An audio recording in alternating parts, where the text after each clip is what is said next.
اللہ تعالیٰ کا لاکھ لاکھ شکر ہے جس نے ہمیں انسان بنایا، تمام مخلوق پر فوقیت ادا کی۔ ہم اپنے آس پاس کی جتنی بھی چیزوں کو دیکھتے ہیں تو ان میں سے ایک ایک چیز انسان کی خدمت کرتی ہوئی نظر آتی ہے، خاص سورج ہو یا چاند ہو، ہوائیں ہو یا بادل ہو، دریا ہو، سمندر ہو، مختلف طرح کے پودے ہوں یا جانور ہوں، جتنی بھی چیزیں زمین پر آپ کو نظر آتی ہیں وہ سب انسان کے لیے بنائی گئی ہیں۔ اللہ سبحانہ وتعالیٰ کا ارشاد ہے خلق لکم ما فی الارض جمیعا، اس نے تمہارے لیے پیدا کیا جو کچھ زمین میں ہے سارے کا سارا۔ اگر یہ سب کچھ ہمارے لیے ہے تو ہم کس کے لیے ہیں؟ ہمیں کس کے لیے بنایا گیا ہے؟ اللہ سبحانہ وتعالیٰ اس کے بارے میں بھی قرآن پاک میں فرماتے ہیں ام حسبتم انما خلقناکم عبثا وانکم الینا لا ترجعون، کیا تم نے یہ سمجھ رکھا ہے کہ ہم نے تم کو یوں بیکار پیدا کیا ہے اور یہ کہ تم ہماری طرف لوٹائے نہ جاؤ گے؟ تو گویا انسان دنیا میں بے مقصد اور بیکار نہیں آیا، اور وہ صرف اس لیے بھی نہیں آیا کہ اس دنیا کے اندر پائی جانے والی مختلف نعمتوں کو استعمال کرے اور ختم ہو جائے اور اس سے کچھ پوچھا نہ جائے۔ اللہ سبحانہ وتعالیٰ فرماتے ہیں ایحسب الانسان ان یترک سدی، کیا انسان سمجھتا ہے کہ یوں ہی چھوڑ دیا جائے گا، اس سے پوچھا نہ جائے گا کہ یہ سب کچھ جو تم کو دیا تھا اسے تم نے کس طرح استعمال کیا؟ تو گویا سب کچھ انسان کے لیے، اور انسان پھر کس کے لیے؟ بنانے والا ہی بتائے گا۔ وہ بتاتا ہے کہ انسان میرے لیے، انسان اللہ کی عبادت کے لیے، اللہ کی اطاعت کے لیے۔ قرآن پاک میں آتا ہے وَمَا خَلَقْتُ الْجِنَّ وَالْإِنسَ إِلَّا لِيَعْبُدُونِ، کہ میں نے جن اور انس کو اپنی عبادت کے لیے پیدا کیا ہے۔ جو چیزیں اس نے ہماری خاطر پیدا کی ان سب کو تو ہمارا پابند کر دیا، ان کو اپنی کوئی مرضی نہیں دی۔ مثلا آگ ہمارے لیے بنائی گئی تو اس نے آگ کو اپنی مرضی نہیں دی کہ انسان اسے جلائے تو وہ جلے گا اور وہ ٹھنڈی ہو جائے، اور وہ آگ دینے کی بجائے ٹھنڈک دینے لگے، ایسا نہیں ہوگا۔ یا اسی طرح سورج کو اگر ہمارے لیے پیدا کیا تو کبھی ایسا نہیں ہوتا کہ سورج نکلنے سے انکار کر دے یا ہیٹ دینے کی بجائے آگ پھینکنا شروع کر دے، جو گیسز کے اندر جل رہی ہیں وہ انسانوں کو جلانا شروع کر دے، نہیں۔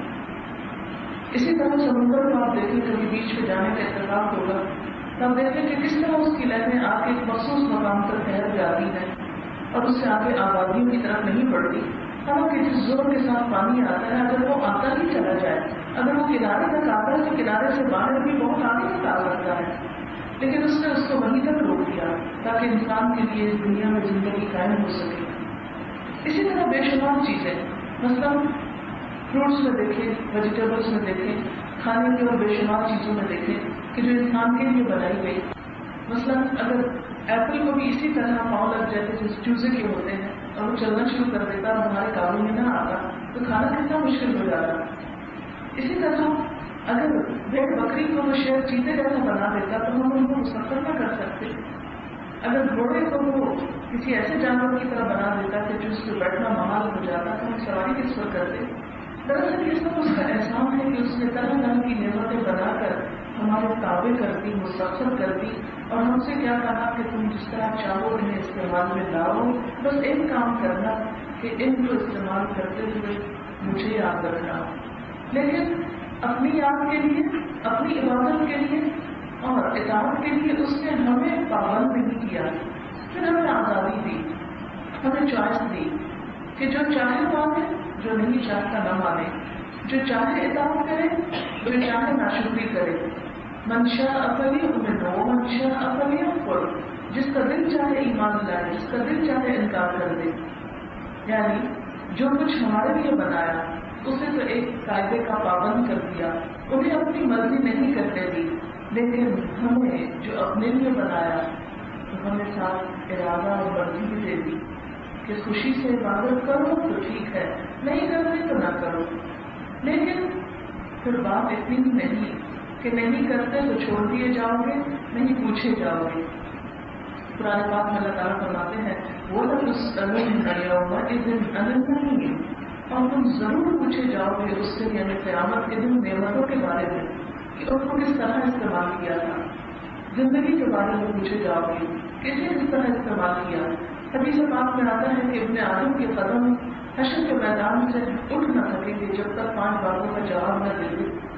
عمر کے بارے میں کہ زندگی کس کام میں لگائی، خاص طور میں جوانی کے بارے میں سوال ہوگا کہ جوانی میں کیا کام کیے، علم جو حاصل کیا اس پر عمل کتنا کیا، اور دین کا ہو یا دنیا کا۔ اسی طرح مال کہاں سے کمایا اور کن کاموں میں خرچ کیا۔ یہ 5 سوال ایسے ہیں کہ جن کے جواب دے کر ہی بات بنے گی اور انسان آگے بڑھ سکے گا۔ انسان کو اللہ نے جو عقل اور شعور اور صلاحیت ہے اور ہر چیز کو استعمال کرنے کی جو نعمتوں کی توفیق اور صلاحیت دی ہے، اس پر لازم ہے کہ انسان اس پر شکر گزار ہو اور اس زندگی کو بہترین سے بہترین کام میں استعمال کرے۔ آپ دیکھیں کہ اگر اللہ تعالیٰ ہمیں سننے کی ہسٹری نہ دیتے تو یہ خوشگوار پھول اور یہ سب خوبصورت نعمتیں، ایون کھانے کے جو مختلف ذائقے ہیں وہ بھی اسی وقت صحیح طور پر ہو سکتے ہیں جب ہم سن سکتے ہیں۔ اگر زبان پہ ٹیسٹ نہ دیتا تو یہ طرح طرح کی نعمتیں ہمارے لیے بےمعنی ہو کے رہ جاتی۔ اگر ہماری آنکھوں کے اندر خوش ہونے کے لیے دیکھنے کی صلاحیت نہ ہوتی تو یہ سب رنگ ہمیں کالے سفید نظر آتے، بلیک اینڈ وائٹ میں چیز نظر آتی اور رنگوں میں ریکگنائز نہ کر سکتے تو یہ دنیا ہمارے لیے بالکل بور چیز ہو جاتی۔ تو یہ رنگ رنگ نعمتیں جو اس نے ہمیں دی ہے، طرح طرح سے خوش کر دیا ہے ہمیں، مختلف طرح کے احساسات دے کے، جذبات دے کر، خوشی اور غم کے احساس دے کر، ایون غصہ اور پھر اپنے غصے کے اظہار کا موقع دے کر، یہ سب چیزیں ہمیں دراصل نعمتوں کی شکل میں ملی ہیں اور پھر ان پر حساب بھی ہونا ہے، ان پر پوچھ بھی ہونی ہے۔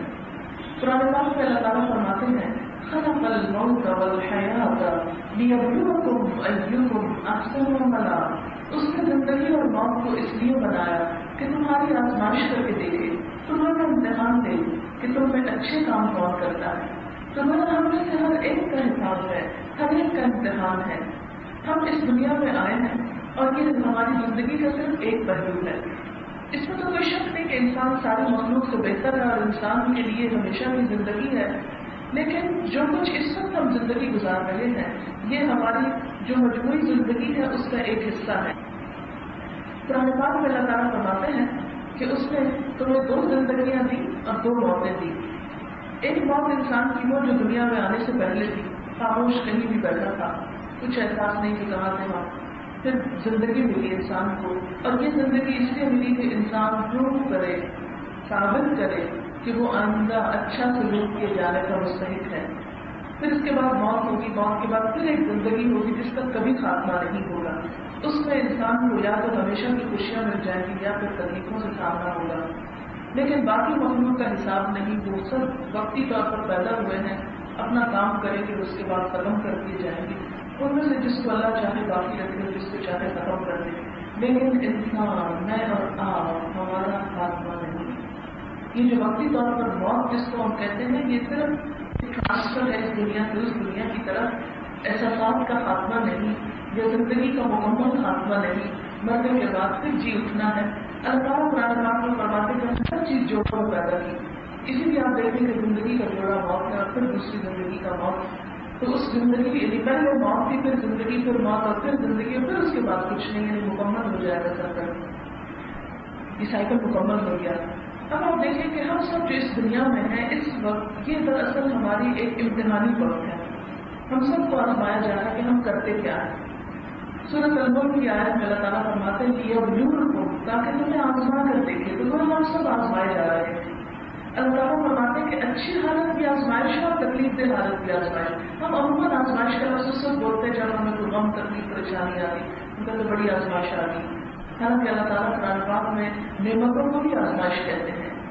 قرآن پاک میں آتا ہے کہ وَنَبْلُوكُمْ بِالشَّرِّ وَالْخَيْرِ فِتْنَةً، ہم تمہیں اچھائی اور برائی دونوں کے ذریعے آزما رہے ہیں، دونوں کی فتنہ ہے، آزمائش ہے۔ دیکھا یہ جا رہا ہے کہ کون کرتا کیا ہے، آزمائش کس کی ہے، امتحان کس بات کا، ایکم احسن عملا، کہ تم میں سب سے اچھے کام کس کے۔ اب یہاں پر 2 لفظ ہیں، ایک ہے احسن اور ایک ہے عمل. احسن کا مطلب ہے جو سب سے بہترین ہو. احسن کا لفظ حسن سے نکلا ہے. حسن کی سپرلیٹو ڈگری ہے احسن، سب سے اچھا کام. گویا جیسے امتحان میں یہ دیکھا جاتا ہے کہ سب سے اچھا رزلٹ کس کا ہے، سب سے اچھا کام کون کر کے لایا، سب سے اچھا کس نے لکھا، سب سے اچھا کس نے کام دکھایا. اسی طرح آخرت کے دن بھی دیکھا جائے گا کہ سب سے اچھی دنیا میں پرفارمنس کس کی رہی. اب اچھے کے لیے کوئی معیار ہونا چاہیے. جیسے کسی بھی امتحان میں پاس ہونے کے لیے ایک معیار ہوتا ہے. مثلاً آپ مختلف قسم کی ایگزامس دیتے ہیں تو ہر ایک میں پاس ہونے کا معیار مختلف ہے. کہیں پر معیار یہ ہے کہ آپ 40% مارکس لیں، کہیں پر یہ ہے کہ ٹاپ 10 پلس پاس قرار دیے جائیں گے، کہیں پر 90% سے ابو چاہیے، کہیں کسی طرح امتحان ہے، کہیں کسی طرح. سارے امتحان برابر نہیں ہوتے. اسی طرح آخر کا امتحان جو ہے اس کے لیے شرط یہ نہیں کہ اتنے فیصد نمبر یا اتنے فیصد، اس میں شرط یہ ہے کہ وہ احسن کے معیار پر پورا ہوتے. احسن میں 2 شرائط پائی جاتی ہیں. ایک تو یہ ہے کہ اللہ تعالیٰ کی خاطر سب کام ہو، اور دوسرا یہ کہ نبی صلی اللہ علیہ وسلم کی سنت کے مطابق ہو جو ہماری عبادات وغیرہ ہے، خاص طور پر ریچولس. اور عمل کو ہم 3 حصوں میں ڈیوائڈ کر سکتے ہیں جو اسلام کے اعتبار سے اس کی 3 ڈویژنز بنتی ہیں. سب سے پہلا عمل انسان چاہے ہاتھ پاؤں نہیں ہلا رہا، خاموش بیٹھا ہے، لیکن وہ سوچ ضرور رہا ہے. یعنی اسلام میں عمل کی ڈیفینیشن جو ہے وہ سوچ سے شروع ہوگی. ایک شخص کچھ بھی نہیں کر رہا، صرف سوچ رہا، تو یہ سوچ بھی اس کی عمل شمار ہوگی. اور اس کے لیے متعدد آیات اور احادیث ہمیں بتاتی ہے کہ انسان دنیا میں جتنے بھی کام کرتا ہے ان سب کا انحصار اس کی نیت پر. اس سوچ کو انسان کی نیت بھی قرار دیا جاتا ہے. نبی صلی اللہ علیہ وسلم نے فرمایا انما الاعمال بالنیات، عمل کا دار مدار نیت پر ہے. اگر نیت اچھی نہیں تو بڑے سے بڑا کام بھی بیکار ہے، اور اگر نیت اچھی ہے تو غلطی بھی معاف ہے. جان بوجھ کے جب تک نہ کی جائے، بھول چوک میں ہو جائے تو کوئی بات نہیں. ایک شخص اگر اچھی نیت رکھتا ہے تو اس کا چھوٹا سا عمل بھی بہت قابل قدر ہے. لیکن اگر ایک شخص کی نیت خراب ہے تو خواہ وہ حج کر کے آئے تو اس کا حج بھی قبول لے. اگر اس کی نیت یہ کہ وہ لوگوں کے درمیان الحاج کہلائے یا حاجی صاحب اس کا نام پڑ جائے تو اللہ کے ہاں ایسی شہرت کے لیے حج کرنے کا کوئی فائدہ نہیں. اگر ایک شخص صدقہ خیرات کا کوئی کام کرتا ہے صرف اس لیے کہ اس کا نام لکھ دیا جائے کہیں پر اور اس کو لوگوں سے تعریف مل جائے تو اس کا کوئی فائدہ نہیں ہے اس کو. اسی طرح اگر کوئی اس لیے نماز پڑھ رہا تھا وہ خانہ کعبہ کے اندر کیوں نہ نماز پڑھے، صرف یہ بتانے کے لیے لوگوں کو نیکی کا ایک اظہار کرنے کے لیے کہ میں وہ شخص ہوں جو خانہ کعبہ کے اندر نماز پڑھ چکا ہوں، میں یہ ثابت کرنے کے لیے کہ میں تمہارے مقابلے میں بہت نیک ہوں. یا اسی طرح کوئی بھی نیکی کا کام جس کے پیچھے غرض یہ ہو کہ ہم اپنی اس نیکی کو ایک ڈھال بنائے دنیا کمانے کے لیے، دنیا کی شہرت پانے کے لیے.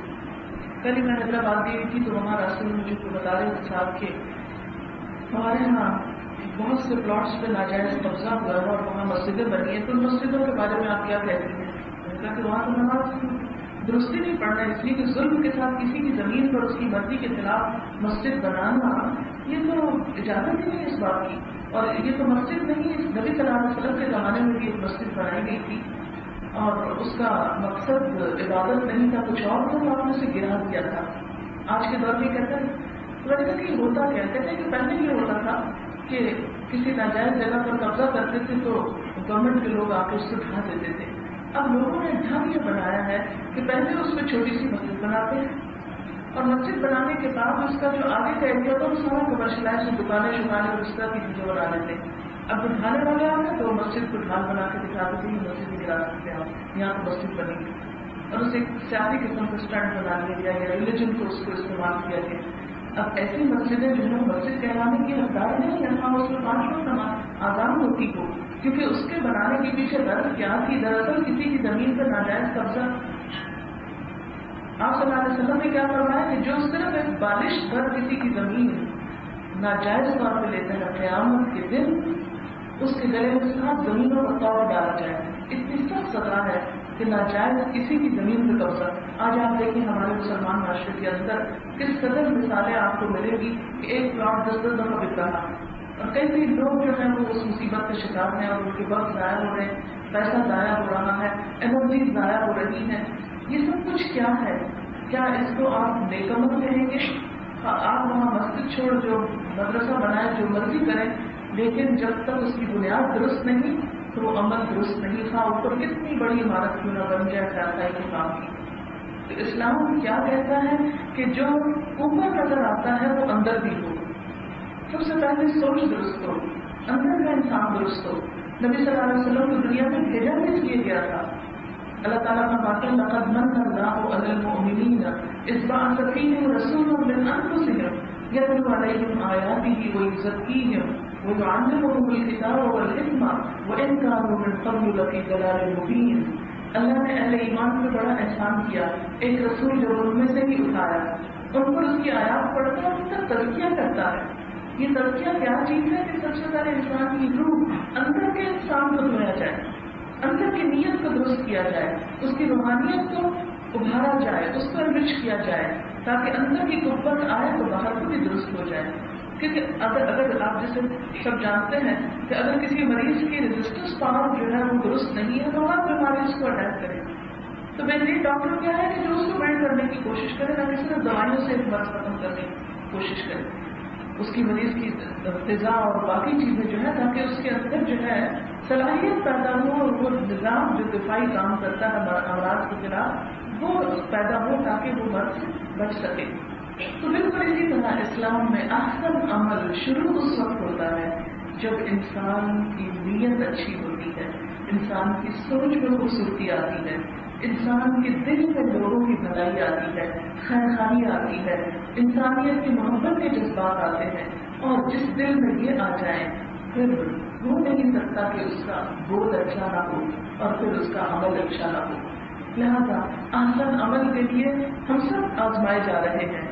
ہاں کوئی کسی بھی اسٹیٹس میں کام کر رہا ہے، مثلاً آپ میں سے کوئی ڈاکٹر ہے یا اسپیشلسٹ ہے یا انجینئر ہے یا کوئی نرس ہے یا پیرامیڈیکل اسٹاف میں ہے یا کسی اور کام میں ہے، کوئی کسی کا چھوٹا کام ہو یا بڑا کام ہو، ہاں یا آپ کی جاب ہی کیوں نہ ہو، بڑے جاب ہو، لیکن جاب بھی جب تک اچھی نیت، اچھے جذبے، اچھی سوچ کے ساتھ نہ کی جائے، اور آپ لوگوں کا کام جو ہے اس طرح پر انسانیت کی خدمت کا کہ یہ جاب بھی عبادت ہے، دن رات آپ ایک عبادت میں ہیں، اس کی پڑھائی سے لے کے تیاری سے لے کر اور اپ ٹو ڈیٹ خود کو رکھنے تک، اور جو بھی کچھ آپ کریں چھوٹا کام یا بڑا کام اگر اس میں نیت اچھی ہو جائے تو یہ سارا عبادت ہے۔ 24 گھنٹے آپ کے جو ایک اچھے کام میں اور آخرت کے اعتبار سے ایک بہترین کام میں آپ لگے ہوئے ہوں، لیکن یہ اسی وقت ہو سکتا ہے کہ جب نیت اللہ کو خوش کرنا ہو، کوئی اپنے سے سنیت دیکھ رہا ہو یا نہ، وہ موجود ہو کہ نہ،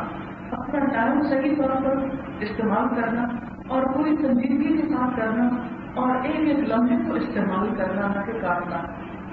مثلاً بہترین کپڑوں کی اگر آپ کاٹنے شروع کر دیں تو کیا ہوگا، ضائع ہو جائے گا، پھر استعمال کریں گے تو تن ڈھک جائے گا یا کوئی اور کام بن جائے گا۔ تو بالکل اسی طرح وقت کو جب ہم کاٹتے ہیں تو کچھ بھی اس سے حاصل نہیں ہوتا سوائے خسارے اور نقصان کے۔ جب استعمال کرتے ہیں تو بڑے بڑے کام اس میں ہو جاتے ہیں، اور یاد رکھیے کہ ہمارا یہ دنیا کا وقت صرف دنیا کا نہیں ہے، اس سے تو ہمیں آخرت کمانی، اور یہ اسی وقت ہو سکتا ہے جب ہمارا سوچ اور ہماری نیت کا قبلہ درست ہو۔ تو گویا نیت کیا ہے کہ ہمارا رب ہم سے راضی ہو جائے۔ یاد رکھیے کہ جب انسان انسانوں کی خوشی کے لیے کام کرتا ہے تو کبھی بھی کامیاب نہیں ہو سکتا، اس لیے کہ انسانوں کے موڈ اور مزاج ہر دم بدلتے رہتے ہیں۔ اگر آج ایک شخص ایک بات پہ خوش ہوتا ہے تو اللہ اسی کو ناراض ہو جائے گا آپ سے، اور آپ بیچ میں کھڑے ہوں گے کہ مجھے کرنا کیا چاہیے۔ نہیں، آپ کو جو درست کام ہے وہ کرتے چلے جانا چاہیے، اور اپنی طرف سے کسی کو تکلیف نہیں دینا، جان بوجھ کے کسی کو نہیں ستانا۔ اگر تو اپنے مزاج کی وجہ سے کوئی برہم رہتا ہے، جلتا تو اس کا اپنا مسئلہ پھر انسان کو پرواہ نہیں کرنی چاہیے، لیکن پہلی چیز یہی ہوگی کہ ہم اپنی نیت میں اپنے رب کو راضی کرنا شامل کریں کہ ہمارا اٹھنا بیٹھنا چلنا پھرنا، ایک مریض کا ٹیمپریچر لے رہے ہیں یا اس کو دوا دے رہے ہیں یا ایک نسخہ لکھ رہے ہیں یا اس کو کوئی اچھا مشورہ دے رہے ہیں یا کچھ، تو یہ سب کچھ خیر خواہی اور بھلائی کے جذبے کے ساتھ، اور خیر خواہی بھی کیوں، اس لیے نہیں کہ یہ کل کو میرے کسی کام آئے، یہ اس لیے خیر خواہی کہ اس کے سلے میں میرا رب مجھ سے راضی ہو جائے، کیونکہ رب راضی صرف اس بات سے نہیں ہوتا کہ اس کے آگے سجدہ کیا جائے، وہ ایک ڈسپلن قائم کرنے کے لیے اللہ تعالیٰ نے دن میں 5 مرتبہ ہمیں کام سے اٹھا کے جیسے ایک فوج کا ڈسپلن ہوتا ہے کہ ہر تھوڑے عرصے کے بعد ایک ڈپریشن کورس ہوتا ہے، ایسے ہی دل میں ہمارے 5 مرتبہ ہم کو دنیا کے کام چھڑا کے آ کے پرومس کرایا جاتا ہے کہ بات اللہ سے وعدہ کرو کہ تم سب کچھ ٹھیک کرو گے. وہ الگ بات ہے کہ ہم نے چونکہ نماز کی روح نہیں جانی، اس لیے اس سے کوئی فرق ہی نہیں پڑتا، ہماری نمازیں ہماری زندگی میں کوئی اثر نہیں ڈالتی. تو بہرحال سب سے پہلی چیز خیر خواہی، انسانوں کی محبت. پیغمبر علیہ السلام جتنے بھی دنیا میں آئے ان سب کا سب سے امتیازی شان اور وصف جو تھا وہ کیا تھا، جو انہوں نے خود بھی کیا اور دوسروں کو بھی سکھایا، انسانوں کا بھلا، انسانوں کی خیر خواہی. کیونکہ یہ ساری مخلوق اللہ کا قربہ ہے اور اس میں کسی ریلیجن اور کسی اسٹیٹس اور کسی چیز کو بھی خاطر میں لائے بغیر ہر کوئی مسلمان ہے یا ہندو ہے یا عیسائی ہے یا کوئی بھی ہے، اس سے ہمیں کوئی غرض نہیں. وہ اللہ کی مخلوق ہے، ہمیں اس کی خدمت کرنا ہے. یہ نہیں کہ جو اپنے مذہب یا دین کا ہے اس کے ساتھ زیادہ اور جو دوسرے کا ہے اس کے ساتھ لاپرواہی، ہرگز نہیں. اسلام ہمیں یہ نہیں سکھاتا. اسلام ہمیں ساری انسانیت کے ساتھ بھلا کرنا سکھاتا ہے، ہاں وہ کسی بھی دین پر ہو. اب اگر وہ اچھا ہے یا نہیں، کوئی نیک ہے یا بد ہے، اس کا معاملہ اس کے رب کے ساتھ. ججمنٹ وہ کرے گا، سزا وہ دے گا، پکڑے گا وہ معاف کرے گا. وہ بار بار قرآن پاک میں آتا ہے جسے چاہے معاف کرے، جسے چاہے بخش دے اور جسے چاہے عذاب دے. یہ ہمارا کام نہیں کہ ہم کسی کے مذہب یا اخلاق یا کسی بھی عمل کی وجہ سے ہم اپنے پیشے میں اس کو سزا دینا شروع کر دیں یا اس کے ساتھ کوئی بھی برا ارادہ کریں. نہیں، ہمارے پاس کوئی بھی آیا ہے، چاہے وہ مجرم چور ڈاکو ہی اگر ہمارے ہاتھ میں آیا پڑتی کرنے کے لیے، تو ہم اس کو چھٹکیں گے نہیں یا کچھ برا نہیں کریں گے کہ تم تو مجرم ہو، یا ہمارا حق نہیں کہ ہم تانا دینا شروع کر دیں. اگر کوئی چور اور ڈاکو بھی ہے تو یہ کسی اور کا کام ہے کہ وہ ان کو سزا دے. اس وقت انسانی ہمدردی کے تحت یہ ہمارا کام ہے کہ ہم اس کی پوری طرح کیئر کریں جو ہماری ڈیوٹی بنتی ہے. تو یہ خیر خواہی بغیر کسی تفریق کے، کسی مرد عورت کی یا بچے بوڑھے کی یا امیر غریب کی یا کسی مذہب کی یا دین کی یا اخلاق کی، کسی بھی اس کے بغیر ہمارا فرض بنتا ہے کہ ہم ہر ایک کے ساتھ اس کی اچھا سلوک کریں کہ اس کے بدلے میں ہمارا رب ہم سے راضی ہو. دوسری چیز یہ ہے قول، انسان کی بول اور بات. اسلام میں بول کی بڑی اہمیت ہے. آپ صلی اللہ علیہ وسلم نے فرمایا الکلمۃ الطیبۃ صدقہ. عمدہ کلمہ جو ہے، بات کا کلمہ، اچھی بات جو ہے یہ صدقہ ہے. یعنی اگر آپ کسی سے مسکرا کے بات کریں گے یا خیر خواہی کی بات کریں گے یا اچھا مشورہ دیں گے کسی کو، تو اس سے بول کے بھی آپ ثواب کما سکتے ہیں. کوئی بھی اچھی چیز، بس اوقات ایسا ہوتا ہے کہ ڈاکٹر خاموش بیٹھ کے نسخہ لکھ رہا ہے، لکھے ضرور، لیکن تھوڑی سی اگر مریض کو ہمدردی کے 2 بول بول دیں جس سے اس کا دل بڑا ہو جائے، تو آپ دیکھیں کہ آپ کا پیشنٹ کہیں جلدی ریکور ہو جائے. جتنے بھی اچھے ڈاکٹر ہیں وہ صرف اس لیے اچھے نہیں ہوتے کہ ان کے دوا کا نسخہ بڑا کامیاب ہوتا ہے، اس میں آدھا حصہ ان کا اخلاق ہوتا ہے. بہترین ڈاکٹر کا بہترین اخلاق جو ہے وہ مریض کو جلدی کی اور کرنے، کیونکہ آپ دیکھیں کہ ہماری اسپرٹ اور جو باڈی ہے نا یہ ایک دوسرے کے ساتھ بندھی ہوئی ہے، یعنی اس کو آپ سیپریٹ نہیں کر سکتے. جس دن یہ سیپریٹ ہوئی اس دن تو موت ہو گئی. تو جب تک انسان زندہ ہے یہ دونوں چیزیں ساتھ ساتھ جڑی ہوئی ہیں. اس لیے اگر آپ باڈی کو کیور کرنا چاہتے ہیں تو روح کا خوش ہونا اور اس کا پیسفل ہونا بہت ضروری ہے. تو جب آپ پٹی بھی کر رہے ہیں اور ساتھ 2 اچھے بول رہے ہیں تو آپ دیکھیں گے کہ مریض کے اندر وہ ریزسٹنس آئے گی، وہ چیز آئے گی کہ جس سے وہ اس کا زخم بھی جلدی ٹھیک ہوگا. اور اگر وہ ڈپریشن میں چلا گیا، مایوسی میں اور تکلیف اور پریشانی اور موت کے خیال میں، تو آپ دیکھیں گے کہ وہ اس کا ریکور کرنا ایک چھوٹی سی بیماری سے بھی بہت مشکل ہو جائے گا. اس لیے اچھا بول صدقہ ہے. آپ صلی اللہ علیہ وسلم نے فرمایا کہ ایک شخص جہنم میں جانے والے کام کرتا رہتا ہے، لیکن وہ ایک مرنے سے پہلے ایسی بات کہتا ہے کہ جس کی وجہ سے وہ جنت میں پہنچ جاتا ہے. ہمیں بات میں گارنٹی نہیں ہے کہ ہم خوب گناہ کریں تاکہ مرنے سے پہلے ایک اچھی بات کریں گے.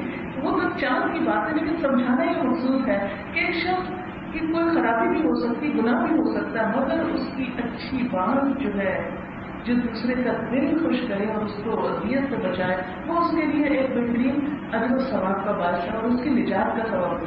اسی طرح سے آپ نے فرمایا کہ لوگ بے دھیانی میں باتیں کرتے رہتے ہیں. بسا اوقات ایک بات کسی کی زبان سے ایسی نکلتی ہے جس کی وجہ سے وہ جہنم کی اتھاہ گہرائی میں جا پہنچتا ہے، کیونکہ وہ ایک بات دوسرے کے اندر تک جلا دیتی ہے، اندر تک اس کو ڈسٹرب کر دیتی ہے. بسا اوقات آپ نے دیکھا ہوگا کہ دنوں میں ایک بات انسان کو تکلیف دیتی رہتی ہے. آپ سو رہے ہو، سوتے سوتے آنکھ کھلے تو وہ چپتی ہوئی بات آپ کے سینے پہ موجود ہوتی ہے.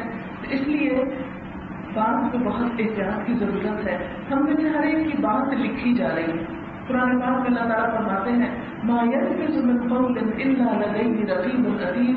اس کی زبان سے کوئی لفظ نہیں نکلتا مگر یہ کہ ایک حاضر باش نگران لکھنے کو موجود ہوتا ہے.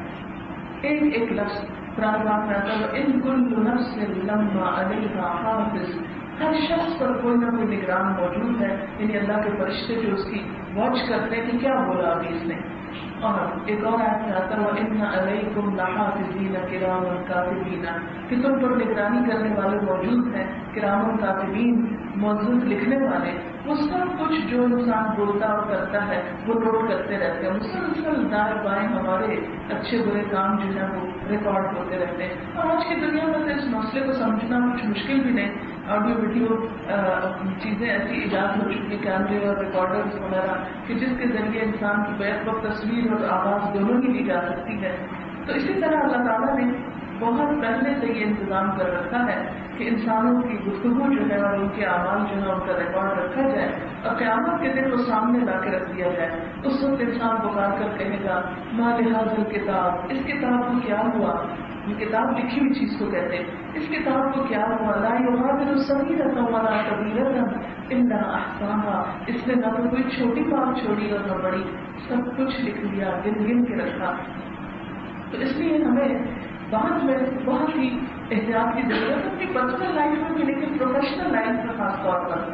کیونکہ عام حالات میں اپنے پر اگر انسان رکھ کے دیکھے نا, ایمان کا تقاضا بھی ہے. نبی صلی اللہ علیہ وسلم نے فرمایا کہ کوئی شخص مومن نہیں ہو سکتا جب تک کہ اپنے بھائی کے لیے وہ نہ چاہے جو وہ خود اپنے لیے چاہتا ہے. یعنی اگر ہم اپنے لیے چاہتے ہیں کہ ہم بیمار پڑے تو ہماری کوئی اچھی طرح کیئر کریں, تو ہمیں دوسروں کی بھی اچھی طرح کیئر کرنی ہے. اور اس میں آپ دیکھیے کہ آپ نے محسوس کیا ہوگا کہ عام دنوں میں تو انسان بہت اسٹرانگ ہوتا ہے, لیکن ذرا سی بیماری آئے, ذرا سی تکلیف آئے جسمانی طور پر تو ایک دم ڈاؤن ہو جاتا ہے. چھوٹی چھوٹی باتوں میں بہت سینسیٹیو ہو جاتا ہے. تو مریض جو ہوتے ہیں وہ ویسے بھی بہت اپنی بیماری کے خوف سے سینسیٹیو ہوتے ہیں, تو ان کو چھوٹی سی بات بھی بہت زیادہ تکلیف دینے کا سبب بنتی ہے.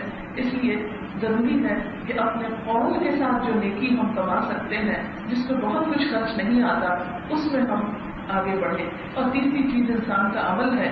عمل دو طرح کا ہوتا ہے, ایک انسان کا ذاتی عمل ہوتا ہے اور ایک انسان کے دوسروں کے ساتھ معاملات ہوتے ہیں. ذاتی عمل جو ہے وہ کیا ہے دراصل انسان کا, جو اس کا اللہ کے ساتھ معاملہ ہے. اس کی نماز, روزہ, حج, زکات, قرآن پڑھنا, ذکر, اذکار, تسبیحات, یہ ہر انسان کے اپنے ذات کے ساتھ منسلک ہے. ہم دن میں 10 نفل پڑھیں یا 100 پڑھیں, یہ ہمارا اپنا فیل ہے. اس سے کسی کو کوئی سروکار نہیں ہے. ہم نماز فرض پڑھتے ہیں, سنتیں, نفل کتنے پڑھتے ہیں کتنے نہیں پڑھتے, یہ میرا اور رب کا معاملہ ہے. اس لیے اس معاملے کو رب کے ساتھ درست رکھنے کی ضرورت ہے, کیونکہ اس سے انسان اپنے رب کا قرب حاصل کرتا ہے. لیکن دوسرا حصہ عمل کا وہ معاملات ہے. معاملات سے مراد حقوق العباد ہے. حقوق العباد اور حقوق اللہ, ان دونوں میں بیلنس ہونا بہت ضروری ہے. ایکچولی یہ ایک دوسرے کو ہیلپ کرتے ہیں. مثلا نماز پڑھنا جو ہے یہ انسان کے اندر ایک ایمانی قوت پیدا کرتا ہے, جس سے بندوں کے ساتھ معاملہ درست ہونے میں مدد ملتی. لیکن ہم نے اس کو الگ خانے میں ڈال دیا اور اس کو الگ خانے میں ڈال دیا. بعض لوگ یہ کہتے ہیں کہ ایک نمازوں پڑھنے کا فائدہ کوئی لوگوں سے اچھے رہو بس. بعض کہتے ہیں بس نماز پڑھنا ضروری ہے, لوگوں کے ساتھ جو بھی ہوتا ہے ہو جائے. نہیں, ایک مسلمان کے لیے دونوں طرف, یعنی ایک طرف اس کا رب کے ساتھ لنک رہے, مضبوط لنک, کہ جس سے اس کو انرجی ملے گی, اور دوسری طرف وہ بندوں کا خیر خواہ ہو جس سے وہ بندوں کی بھلائی کا کام کرے. اور معاشرے میں خوشگواری اور خوشی صرف اس وقت آ سکتی ہے جب ہر بندہ اپنا فرض ادا کرے اور دوسرے سے اچھائی کا انتظار کیے بغیر خود اچھائی کی ابتدا کرے. اور یاد رکھیے جو اچھائی کی ابتدا کرتا ہے, انا میں تو تھوڑی سی چوٹ پڑتی ہے, لیکن اللہ کے یہاں اس کا اجر کئی گنا زیادہ ہے بنسبت اس کے کہ جو صرف بدلے کے صلے کے طور پہ اچھائی کرتا ہے. مثلا ایک سلام ہی کو لے لیجیے, جو سلام میں پہل کرتا ہے وہ 30 نیکیاں پاتا ہے, جو جواب دیتا ہے وہ 10 پاتا ہے. اب پہل کرنے میں رکا ہوا جھجک ہوتی ہے, یہ جب ہماری پرواہ نہیں کرتا ہم کیوں اس کو سلام کریں. کبھی ہم چند لمحوں کے لیے غور کریں تو ان میں سے کون سی چیزیں جو ہمارے ساتھ اگلی دنیا میں بھی جائے گی. آج ہماری زندگی کا خاتمہ ہو تو ان میں سے کون ساتھ جائے گا. ایک دن میں بچے کی پہن بھی ہوگا تو اتار نہیں جاتی. میں نے کسی ڈیتھ پر ایک عورت کی زیور کرتے دیکھا تو بہت میری تکلیف ہوئی تھی, کیونکہ اللہ ان چیزوں پر کتنی کتنی لڑائیاں ہوتی ہیں، کتنی بد اخلاقیاں ہوتی ہیں، کیسے کیسے بدگمانیاں ہوتی ہیں. اور جب انسان چلا جاتا ہے تو ریزسٹ بھی نہیں کر سکتا، سب اتار رہے ہوتے ہیں اور اگر اترتا نہیں تو کاٹ رہے ہوتے ہیں کہ ساتھ نہیں جانے دینا. بہترین سے بہترین جوڑا بھی پہنا ہوا ہو تو کفن اس میں نہیں دیتے، لچھے میں یا سادے کپڑے میں دیتے، اور اگر اس میں دے گی تو حاصل کچھ نہیں، وہ وہاں عذاب سے بچانے کے کام نہیں آتا. پوری ڈگریوں سے کمرہ میں اتنا رکھنا ہوتا ہے، دیکھیں گے کہ وہ قبر میں تو ان میں سے ایک کا بھی نہیں پوچھا جائے گا جب تک اخلاق اچھا نہ ہو یا ان ڈگریوں کو لینے کے بعد اپنا کام صحیح نہ کیا. اسی طرح اگر اور کچھ ہے پاس جائیداد ہے تو وہ بھی یہی رہتی، چند فٹ جگہ بس چاہیے وہاں کے لیے، سب وہی رہ جاتا ہے، جانا سب میں بڑھتی ہوئے ہے، برابر ہو جاتا ہے وہاں جا کے سب کچھ. ایک چیز جس کے ساتھ جانا ہے وہ انسان کا احسن عمل ہے، جس کے لیے ہم سب کو کوشش کی ضرورت ہے. اور یاد رکھیں کہ کسی بھی کام کے لیے، کسی بھی عمل کے لیے علم لازم ہوتا ہے، علم کے بغیر عمل نہیں ہوتا.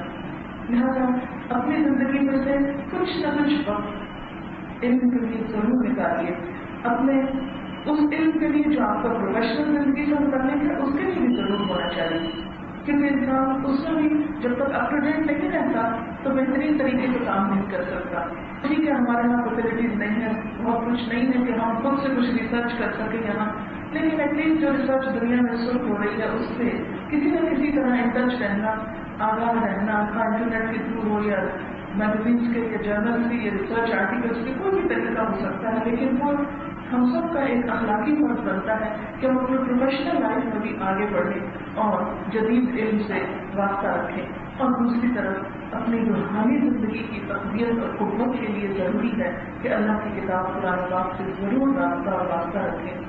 اور اس کے لیے آپ اس میں سے چند آیتیں ایک پیج روز پڑھنے کی اپنے ساتھ عہد کر لیں، کوئی بھی ایک وقت مقرر کریں اور آپ دیکھیں گے کہ 5-10 منٹ سے زیادہ نہیں لگتے، لیکن وہ پڑھتے پڑھتے آپ کو انشاءاللہ بہت کچھ اپنے اندر بھی بہتری محسوس ہوگی. اسی طرح اگر تھوڑا سا وقت مثال کے طور پر پڑھنے کو نہیں بھی لگتا، یہ بات سمجھ میں نہیں آتی، تو کچھ نہ کچھ سننے کے لیے کیسٹس وغیرہ جو ہیں گاڑی میں آتے جاتے یا گھر میں کام کرتے یا کسی بھی جگہ جہاں کوئی اور آپ کو اطلاع زیادہ نہ کرے تو کچھ نہ کچھ حصہ آج کل ٹیلی ویژن میں، ریڈیو میں کیسٹس کی شکل میں بہت ملتا ہے کہ جس میں قرآن کی کچھ عربک اور ٹرانسلیشن یہ اپنی زندگی کا ایک معمول بنائیں. اور کچھ نہیں تو کمرے میں سیٹ کر چھوڑیں، سونے سے پہلے 10 منٹ آپ اس کو سن کے سو جائیں تو آپ دیکھیں گے کہ اس سے آپ کو ایک روحانی سکون ملنا شروع ہوگا. اور جتنا روحانی سکون بڑھے گا اتنی کارکردگی بہتر ہوگی اور آخرت کے لیے بھی انسان بہتر سے بہتر عمل کر سکے گا. اور اس کے علاوہ یہ ہے کہ کبھی کبھار ایسی مجلسوں میں حاضری، ایسی جگہوں پر کہ جہاں تھوڑی دیر کے لیے انسان مکمل طور پر روحانیت میں ڈوبے یا جیسے کھڑو فیلنگ آنی چاہیے، وہ بھی بہت ضروری ہے. نبی صلی اللہ علیہ وسلم نے تو اپنی مسجد میں عورتوں کا حصہ رکھا تھا اور وہاں پر مسجد نبی میں آج تک عورتیں حاضر ہوتی ہیں. افسوس کہ ہمارے معاشرے میں ایسا انتظام کم ہے. لہٰذا کوئی بھی طریقہ آپ سب خود مل بیٹھیں، مل کر کے عبادت کر لیں، کسی بھی پروگرام میں شامل ہو جائیں یا ایسی مجلسوں کا اہتمام کریں کہ جو وقتاً فوقتاً انسان کو اس آخرت کی یاد بھی دلائیں. کیونکہ اللہ تعالیٰ نے اپنے خاص پیغمبروں کو جس وجہ سے چنا وہ کیا تھا کہ ان کے اندر آخرت کی یاد جو تھی وہ بڑی گہری تھی. وہ صرف دنیا کے لیے کام نہیں کرتے تھے، دنیا میں رہتے ہوئے وہ گھر بنانے کی فکر کرتے تھے. اللہ تعالیٰ سے دعا ہے کہ وہ ہم سب کو بہترین عمل کی توفیق عطا فرمائیں. کل سے چونکہ عشرہ ذوالحج شروع ہو چکا ہے تو ایک دو باتیں میں اس کے حوالے سے کرنا چاہوں گی. ایک حدیث میں آتا ہے، نبی صلی اللہ علیہ وسلم نے فرمایا، بخاری کی حدیث ہے کہ ان 10 دنوں میں کوئی بھی نیک عمل جو انسان کرے وہ اتنا اجر و ثواب رکھتا ہے کہ پورے سال میں وہ اجر کہیں نہیں کما سکتا. ایک شخص نے پوچھا کہ کیا جہاد کی سبیل ہے؟ کہ آپ نے فرمایا ہاں، انسان جہاد کی سبیل اللہ سے بھی اتنا اجر نہیں پا سکتا جتنا ان 10 دنوں کے نیک عمل سے. ہاں آپ نے فرمایا ایک صورت ہو سکتی کہ اگر کوئی اللہ کی راہ میں اپنا جان اور مال لے کر نکلے اور واپس کچھ نہ لائے تو اس سے آگے کوئی نہیں اجر میں بڑھ سکتا. ادروائز کوئی بھی نیک عمل جو ان دنوں میں انسان کرے وہ پورے سال کے نیک اعمال میں بھاری. تو اس کے لیے کوشش کریں کہ جیسے کچھ ایکسٹرا نفل پڑھ لیں، مثلاً اگر کبھی توفیق دے اللہ تعالیٰ تہجد کی اشراق کے 2 نفل، یا اسی طرح کچھ صدقہ خیرات جیسے رمضان میں زکات وغیرہ نکالتے ہیں یہ سوچ کے کہ اجر زیادہ ہوتا ہے، اسی طرح ان دنوں میں بھی جو زکات یا خیرات وغیرہ آپ نکالیں گے، کوئی مقرر نہیں ہے کہ یہ دیکھ پکائیں یا ایسا کریں ویسا. آپ کسی بھی انسانی بھلائی کا کوئی بھی جو کام اللہ کی خوشی کے لیے کریں گے وہ انشاءاللہ آپ کے لیے دل ثواب کا باعث بنے گا. یا اسی طرح یہ ہے کہ روزہ رکھنا، یعنی عام دنوں میں بھی روزے اور خصوصاً 9 دن حج کا روزہ جو ہے نبی صلی اللہ علیہ وسلم نے فرمایا کہ یہ 2 سال کے گناہوں کی معافی کا سبب بنتا ہے. اس لیے عید سے ایک دن پہلے کا جو روزہ ہے تو یہ ان دنوں کی چونکہ خاص فضیلت ہے تو اس اعتبار سے یہ آپ تھوڑی سی یاد دہانی کرانا مقصود تھی. اس کے علاوہ تکبیریں پڑھنا، اللہ اکبر اللہ اکبر لا الہ الا اللہ اللہ اکبر اللہ اکبر وللہ الحمد، یہ چلتے پھرتے بھی آپ پڑھ سکتے ہیں. یہ پسندیدہ ترین ذکر ہے ان دنوں کا. ویسے تو کوئی بھی ذکر آپ کر سکتے ہیں لیکن خاص طور پر تکبیریں پڑھنا، کیونکہ اس کا حج ہو رہا ہوتا ہے ان دنوں میں، حج کا پہلا اشرا ہے تو چونکہ وہاں ہم نہیں جا سکتے تو اللہ تعالیٰ نے پوری دنیا میں رہنے والے مسلمانوں کے لیے پھر سے نیکی کے یہ دن جو ہے وہ ہمارے لیے کھول دیے. اللہ تعالیٰ نے اس میں تعلیم کی